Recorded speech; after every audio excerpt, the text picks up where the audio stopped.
दोस्तों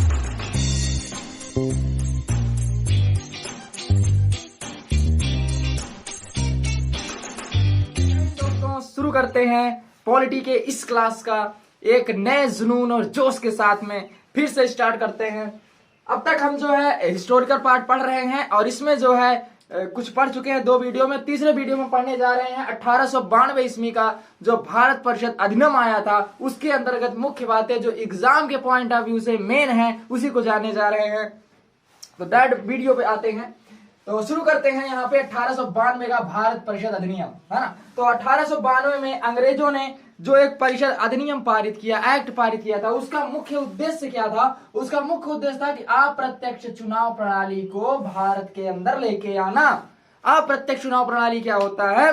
अप्रत्यक्ष चुनाव प्रणाली ये होता है कि अब जो है चुनाव आप जनता नहीं करेगी, आप प्रत्यक्ष रूप से किया जाएगा। मतलब कि पहले होता था प्रत्यक्ष, मतलब नहीं, चलो बताओ मुखिया कौन बनेगा, तो मुखिया कौन बनेगा तो सभी लोग हाथ उठा देते थे, चलो ये लोग इनके तरफ से हैं, ये लोग इनके तरफ से होते हैं, ठीक है। तो मुखिया वाले में क्या होता था, मान लो बैठ गए 3-4 परिषद लोग बैठे हैं और 4-5 जनता बैठा दी गई। अब पूछा जाएगा कौन किसको वोट देगा, तो प्रत्यक्षीकरण हो जाता था। तो लोग डर के मारे भी कितने लोग अरे उनके तरफ बाबू साहब की तरफ खड़े हो जाएंगे, बाबू साहब गुस्सा आ जाएंगे, है ना। तो ये सब खड़े होते थे, बहुत दिक्कत है, रिस्क था। मान लो आप मुन्ना भैया की तरफ से खड़े हो गए, कालीन भैया बैठे हुए हैं और कालीन भैया के बेटा मुन्ना भैया बैठे हुए हैं। तो अब जो क्या हुआ कि कालीन भैया की आप दोनों जो बैठे हैं बाप बेटे, तो आप जो जनता हो, तो अगर वोटिंग हो रही है तो आप अगर कालीन भैया की तरफ से हाथ उठाओगे तो समूह को मुन्ना भैया आपसे मिल जाएंगे वहां पे। और मुन्ना भैया से अगर हाथ उठा दिए तो कालीन भैया के जो राइट हैंड मकबूल आके मिल जाएंगे शाम को। तो ये रिस्क होता था कि वो जाके किसी, मतलब आपके जान पे भी खतरा होता था। मुन्ना भैया आएंगे तो बिना जान लिए जाने नहीं देंगे, तो ऐसा था। तो अब इसी को अंग्रेजों ने कहा कि बहुत दिक्कत हो रही है, ऐसे में जनता भी संकोच करती है कि जाए कि ना जाए, नहीं जाओगे तो भी मारे जाओगे, जाएंगे तभी मारे जाएंगे। और फिर क्या हुआ था, तो उन्होंने लाया अप्रत्यक्ष चुनाव प्रणाली की। अब जो है प्रत्यक्ष रूप से चुनाव नहीं करोगे, अब आप अपना वोट छुपा के दोगे, ठीक है, जैसे आज होता है, ठीक है। तो वहां से अप्रत्यक्ष चुनाव प्रणाली आई। क्वेश्चन ऐसे बनता है कि अप्रत्यक्ष चुनाव प्रणाली किस एक्ट के तहत आई? तो 1892 ईस्वी के भारत परिषद अधिनियम के द्वारा अप्रत्यक्ष चुनाव प्रणाली भारत में आया था, ठीक है। तो ये हो गया। इसके बाद दूसरा देखते हैं 1909 ईस्वी का भारत परिषद अधिनियम, मार्ले मिंटो सुधार। बहुत ही इंपॉर्टेंट है ये, 2 चीजें बहुत ही इंपॉर्टेंट है, 1909 का, एक 1919 का। इससे क्वेश्चन बहुत बार बना हुआ है। तो देखिए इसमें क्या मुख्य मुख्य बातें हुई है। इसका नाम है मार्ले मिंटो सुधार। मार्ले जी कौन है? देखिए जो ये देखो 2 नाम लिखा है, इसमें बहुत ज्यादा रहस्य है कि जो पहला नाम होता है, जैसे मार्ले मिंटो हो गया, मार्टेंगू चेम्सफोर्ड हो गया, तो 2 नाम जो लिखे होते हैं, तो ये जो पहला नाम होता है, जो मार्ले हो गए, ये मार्ले इंग्लैंड में बैठे हैं। देखिए पहले जो होते हैं इंग्लैंड में बैठे हैं, इंग्लैंड में बैठ के क्या कर रहे हैं, ये भारत के सचिव हैं। इंग्लैंड में क्या है? सचिव हैं। देखिए इंग्लैंड में बैठे हुए मार्ले जी भारत के सचिव हैं, और ये मिंटो भारत में है, मिंटो भारत में है, और क्या है? वायसराय हैं।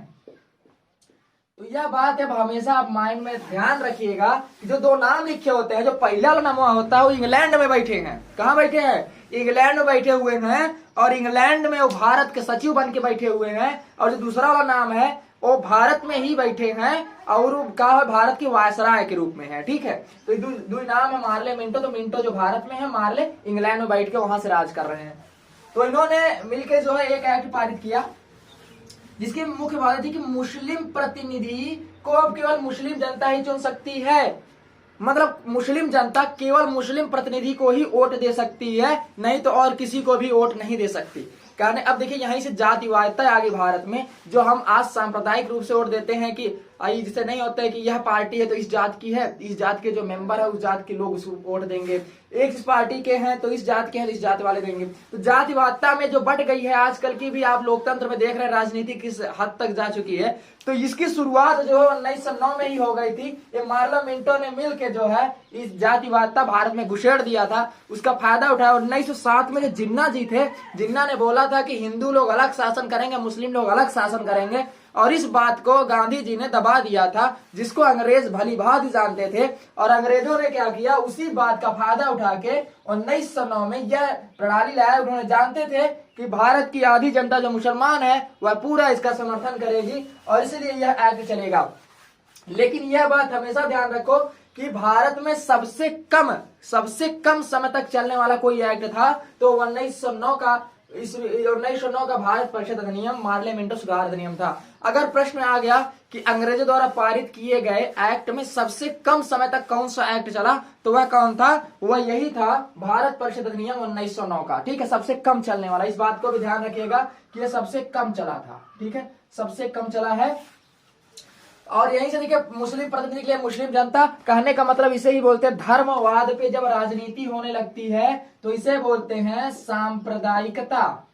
सांप्रदायिकता, ठीक है, सांप्रदायिकता। तो भारत क्या सांप्रदायिक राज्य है? नहीं है। लेकिन यहाँ पे इंटरनली सब जानते हैं क्या होता है राजनीति में। तो मुस्लिम जनता को तो हम कह सकते हैं, प्रश्न ऐसे भी आता है कि सांप्रदायिकता के जनक के रूप में किसे जाना जाता है? तो सांप्रदायिकता के जनक जी जो भारत में बैठे हैं मिंटो, यही है जनक, सांप्रदायिकता के जनक, है ना। जनक किसके हैं? सांप्रदायिकता के। डायरेक्ट क्वेश्चन बना है कि सांप्रदायिकता के जनक के रूप में किसे जाना जाता है, तो वह है मिंटो। जो मिंटो बैठे हैं इन्हें सांप्रदायिकता के जनक के रूप में जाना जाता है। अब देखिए दूसरी बात क्या हुई, बजट पर बहस करना यह केंद्रीय और प्रांतीय विधान परिषद को अधिकार दे दिया गया। पहले क्या होता था, बजट पर कोई बहस नहीं होती थी। बजट क्या होता है, यह हमारे संविधान के आर्टिकल 112 में डिस्क्राइब किया गया है। इसको हम और अच्छे तरीके से सीखेंगे, अभी संविधान का क्लास जब आगे जाएगा तो उसमें हम जानेंगे, सीखेंगे। यहाँ पर इतना ध्यान देते हैं कि जो बजट पर था पहले बहस नहीं होता था, केवल अंग्रेज लोग उसे फैसला सुनाते थे। मतलब कहने का सेम मोटी मोटा बात जानो कि बजट में वही होता है कि कितना खर्चा कहाँ करना है और कितना इनकम कहाँ से आना है, यही दोनों का जो मेल जोल है यही बजट है। और ये पूरा इसको देखिए, बजट शब्द जो है संविधान में उल्लेखित नहीं है, संविधान में कहीं पर भी बजट शब्द नहीं है। इसकी जगह पर क्या है? वित्तीय वार्षिक विवरण, जो कि आर्टिकल 112 में डिस्क्राइब किया गया है। इसके बारे में हम और अच्छे तरीके से जानेंगे, आपको बस इतना बता दिया जा रहा है। तो बजट पर अब बहस कर सकते हैं केंद्रीय और प्रांतीय विधान परिषद के लोग भी अब बजट पर प्रश्न पूछ सकते हैं, बहस कर सकते हैं। यह 1909 में जो पार्लियामेंट सुधार अधिनियम आया था, इसी के बीच में यह अधिकार, यह राइट जो है केंद्रीय और प्रांतीय विधान परिषद को दिया गया। तीसरा क्या है कि विधि, अब देखिए क्या कहा गया कि जो इंडियन है उनको भी कार्यकारिणी सदस्य परिषद में सदस्य के रूप में चुना जाएगा। मतलब भारतीयों को भी अब अंग्रेजों के कार्यकारिणी परिषद में सदस्य के रूप में चुना जाने लगा। तो सबसे पहले चुनने जाने वाले जो वायसराय के कार्यकारिणी परिषद में सबसे पहले कौन चुने गए थे? सत्येंद्र प्रसाद सिन्हा जी। कौन चुने गए? सत्येंद्र प्रसाद सिन्हा। सत्येंद्र प्रसाद सिन्हा किस रूप में? विधि सदस्य के रूप में। मतलब जो कानून बनेगा उसके सदस्य के रूप में सत्येंद्र प्रसाद सिन्हा जी चुने गए। यही वह पहले थे जो भारत से सबसे पहले आईएएस बनने वाले सत्येंद्र प्रसाद सिन्हा जी। ठीक है, तो विधि सदस्य के रूप में सत्येंद्र प्रसाद सिन्हा जी बने थे। ठीक है, तो इतना हम समझ चुके हैं 1892 और 1909। 1909 में हमने क्या क्या सीखा है? 1909 में पार्लियामेंट सुधार अधिनियम के नाम से भी जाना जाता है। पहला क्या, मुस्लिम जनता केवल मुस्लिम प्रतिनिधि को ही वोट दे सकती है। सांप्रदायिकता का उल्लेख हुआ है, सांप्रदायिकता के जनक के रूप में जाना जाता है मिंटो को। और दूसरी बात क्या हुई कि बजट पर बहस कर सकते हैं केंद्रीय और प्रांतीय विधान परिषद के लोग भी बजट पर बहस कर सकते हैं। और तीसरा क्या हुआ है कि भारतीय लोग भी वायसराय की कार्यकारिणी परिषद में सदस्य के रूप में चुने जा सकते हैं। और पहले विधि सदस्य के रूप में चुने जाने वाले वायसराय कार्यकारिणी में सत्येंद्र प्रसाद सिन्हा जी थे। तो यह तीन मुख्य बातें 1909 में हुआ था। अब हम आगे देखते हैं 1919 का मॉन्टेग्यू चेम्सफोर्ड अधिनियम के नाम से जाना जाता है, उसे देखते हैं। तो अब देखते हैं तीसरा 1919 ईस्वी का भारत शासन अधिनियम, जिसको जानते हैं मॉन्टेग्यू चेम्सफोर्ड के नाम से। अब यहाँ पे अगर मैं पूछूं कि मॉन्टेग्यू क्या है तो आप क्या बताएंगे? मॉन्टेग्यू जी जो है कि क्या है, इंग्लैंड में बैठे हैं, इंग्लैंड में बैठे और क्या है, सचिव है भारत के, क्या है, सचिव हैं। और यह क्या है, वायसराय हैं। कहां पे बैठे हैं? इंडिया में है चेम्सफोर्ड जी। ठीक है, तो यह आप समझ गए हैं। अब दो नामों में आप भ्रमित नहीं होंगे। जो पहला होता है इंग्लैंड में बैठे हैं, क्या होंगे, भारत के सचिव होंगे। और जो दूसरा नाम होता है वह भारत में बैठे हैं और क्या होंगे, वो भारत के वायसराय कहलाएंगे। इसकी देखिए मुख्य बातें क्या है। पहली बात क्या है कि केंद्र में द्विसदनात्मक विधायिका की स्थापना की गई। केंद्र में अब जो है द्वि सदन बनाया गया। जैसे इस समय जो है केंद्र में कितने सदन है, कह सकते हैं संसद की कितने सदन है, संसद की इस समय 3 सदन है ना। तो आप कह सकते हो, लेकिन मुख्यतः देखिए क्या इसमें दो ही बनाई से, इसमें लोकसभा राज्यसभा राष्ट्रपति को काउंट नहीं किया गया। तो इसमें क्या है कि केंद्र में द्विसदनात्मक विधायिका की स्थापना की गई। देखिए वहीं से व्यवस्था आई है, लोकसभा राज्यसभा का जो विभक्तिकरण हुआ है वहीं से वो बेस मिल गया था 1919 में कि केंद्र में द्विसदनात्मक विधायिका बनी है। पहला राज्य विधान परिषद जिसे हम राज्यसभा के नाम से जानते हैं, और दूसरा केंद्रीय विधानसभा जिसे हम लोकसभा के रूप में जानते हैं, है ना। आज यही लोकसभा और राज्यसभा के नाम से जाना जाता है कि 1919 में जो ही है मार्टिन चेम्सफोर्ड सुधार अधिनियम के द्वारा ऐसा विभाजन हुआ था कि केंद्रीय में द्विसदनात्मक विधायिका पारित होगी, और एक का नाम होगा राज्य परिषद और दूसरा होगा केंद्रीय विधानसभा। ठीक है, तो ऐसे डायरेक्ट क्वेश्चन बनता है द्विसदनात्मक विधायिका किस एक्ट के तहत पारित हुई, तो 1919 के भारत शासन अधिनियम के द्वारा यह आई है। और दूसरी बात क्या है कि द्वैध शासन प्रणाली भी आई। द्वैध शासन प्रणाली क्या हुई, यह प्रांतों को बांटी है ना। देखिए अब तक क्या द्विसदनात्मक विधायिका जो केंद्र में बांटी गई, अब जो प्रांत हैं, प्रांत वाले, उन प्रांतों में भी द्वैध शासन प्रणाली आ गई। एक तो वह शासन की जो आरक्षित होगा और एक हुआ जो हस्तांतरित। आरक्षित मतलब रिजर्वेशन करवाते हो ना, आरक्षण उसे बोलते हैं। तो रिजर्व कर दिया गया मतलब कुछ ऐसे जगह, कुछ ऐसे काम हो गए, कुछ ऐसी संस्थाएं हो गई जिसको रिजर्व किया गया कि वह प्रांत लोग ही करेंगे, प्रांत के जो सचिव होंगे, प्रांत के जो अधिकारी होंगे वही करेंगे। और दूसरा हस्तांतरित किया गया मतलब दिया गया उनको, लो आप करो, तो हस्तांतरित किया गया। तो इसमें कौन कौन से, जैसे देखिए कि आरक्षित कहने का मतलब जो वित्त होता था, रुपया पैसा का मामला हुआ, पुलिस हो गए, पुलिस प्रशासन हुआ, भूमि हो गई, जमीन जायदाद हुआ। तो ये सब क्या है, यह तीनों जो है, ऐसे 3 नहीं और ज्यादा जो है ऐसे काम जिसमें जो सार्वजनिक है ना, जिसे सभी के लोगों के लिए है, लेकिन किसी की पर्सनल प्रॉपर्टी नहीं है, किसी की खुद की प्रॉपर्टी नहीं है, वह सभी जो है आरक्षित रूप में चुने गए। और उसका शासन कौन करेगा, प्रांत के जो सचिव होंगे उस पर उनका अधिकार होगा। तो उन सारे व्यवस्था को आरक्षित में रखा गया। ठीक है, और दूसरा प्रणाली के हस्तांतरित किया गया कि ऐसे चीज जो उनकी निजी है तो वह करेंगे, उसमें से बस लगान देंगे, यह सब देंगे। ठीक, तो ऐसा क्या, शिक्षा हो गया, पुस्तकालय हो गया, विवाह हो गया। तो ऐसी चीजें जो आप सभी, जैसे शिक्षा का मतलब क्या हुआ कि सभी स्वच्छंद कोई भी स्कूल खोल सकता है, जैसे आज भी है, बस क्या है मान्यता लेनी है, आपको जाके रजिस्ट्रेशन कराना होगा इस विद्यालय का।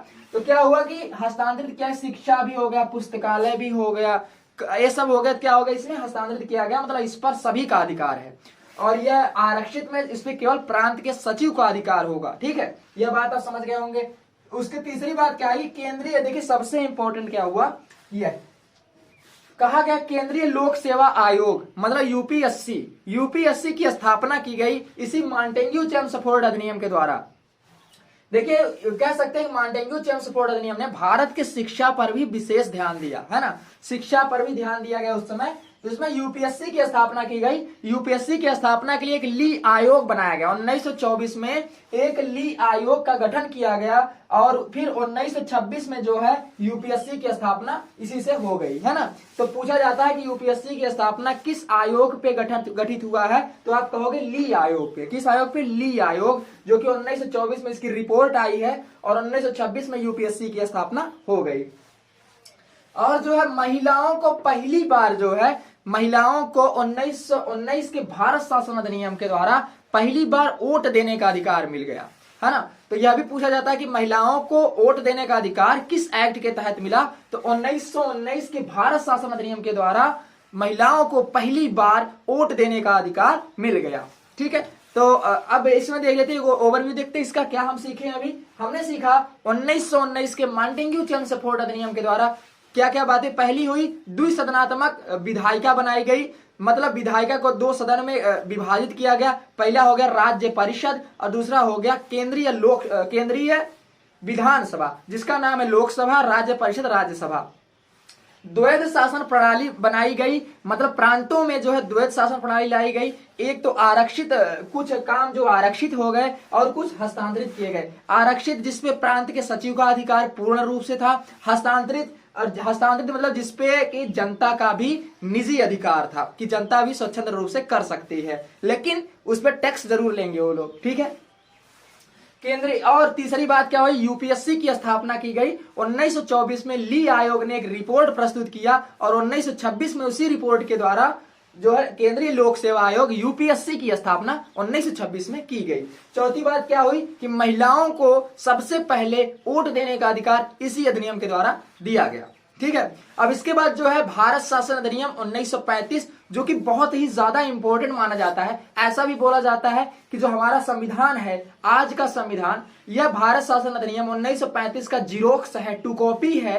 केवल जो है दूसरे देशों से कुछ नियम कानून उसमें भरे गए हैं, है ना, कुछ संविधानिक जो है दूसरे संविधान से लिए गए हैं। बाकी 1935 का हूबहू जो है वह हमारा संविधान है। तो 1935 में ऐसा क्या है जो हमारे संविधान में नहीं है, और 1935 में ऐसी क्या चीजें थी जो हमारे संविधान में आज भी हूबहू बरकरार हैं, वह सब जानेंगे। तो मिलते हैं आपको नेक्स्ट वीडियो में।